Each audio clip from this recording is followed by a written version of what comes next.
भारत में कृषि कानूनों के खिलाफ चल रहे किसान आंदोलन की आड़ में पाकिस्तान अपना प्रोपेगेंडा बढ़ाने में लगा हुआ है। अंतर्राष्ट्रीय मंचों पर मानवाधिकार के मुद्दे पर कई बार पाकिस्तान भारत के हाथों मुंह की खा चुका है, लेकिन फिर भी बाज नहीं आ रहा है। इन दिनों पाकिस्तान में भारत के किसान आंदोलन की काफी चर्चा हो रही है और अब मामला पाकिस्तान की संसद तक पहुंच गया है। पाकिस्तान की विदेश मामलों की संसदीय समिति ने दिल्ली में 26 जनवरी को हुए किसान आंदोलन और प्रदर्शनों की खूब चर्चा की और साथ ही भारत के किसानों और सिखों के साथ में अपनी एकजुटता जाहिर की है। पाकिस्तान की संसदीय समिति की गुरुवार को हुई बैठक में पाकिस्तान की सरकार से अपील की गई है कि वो भारत में हो रहे मानवाधिकार के उल्लंघन के मुद्दे को अमेरिका की नई चुनी हुई जो बाइडेन की सरकार और अंतर्राष्ट्रीय मंचों पर उठाए।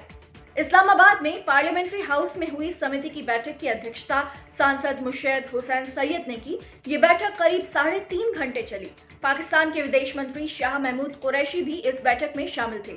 विदेश मामलों की संसदीय समिति ने कहा कि पाकिस्तान की सरकार ये सुनिश्चित करे कि आरएसएस, जो भारत सरकार में अतिवाद की जड़ है, उसे हर अंतर्राष्ट्रीय मंच पर बेनकाब किया जाए।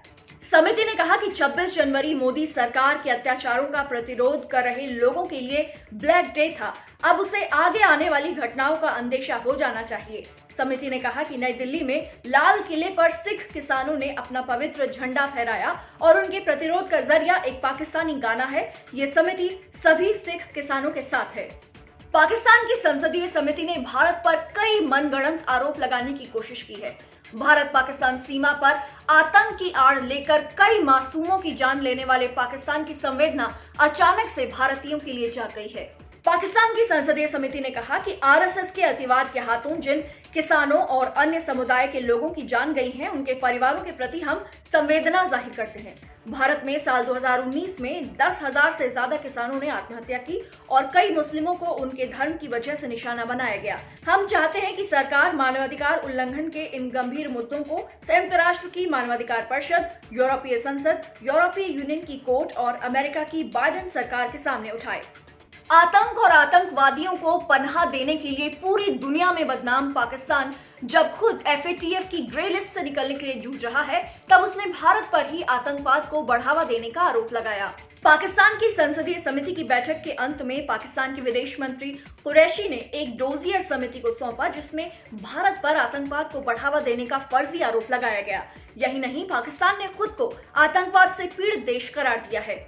पाकिस्तान की विदेश मामलों की संसदीय समिति बात भारत के किसान आंदोलन की कर रही थी, लेकिन फिर भी पाकिस्तान कश्मीर को नहीं भूला। समिति की बैठक में कश्मीर मुद्दे को लेकर भी चर्चा हुई। समिति ने कहा कि कश्मीरियों के प्रतिरोध ने दिखा दिया है कि 5 अगस्त 2019 को मोदी सरकार की तरफ से उठाया गया कदम न केवल पूरी तरह असफल रहा, बल्कि कश्मीर के संघर्षरत लोगों ने इसे पूरी तरह से खारिज कर दिया।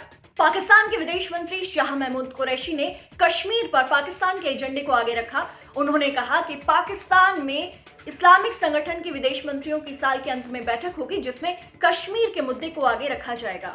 पाकिस्तान इससे पहले भी अंतर्राष्ट्रीय मंच पर कश्मीर के मुद्दे पर समर्थन हासिल करने की कई कोशिशें कर चुका है, लेकिन हर बार उससे नाकामी ही हासिल रही।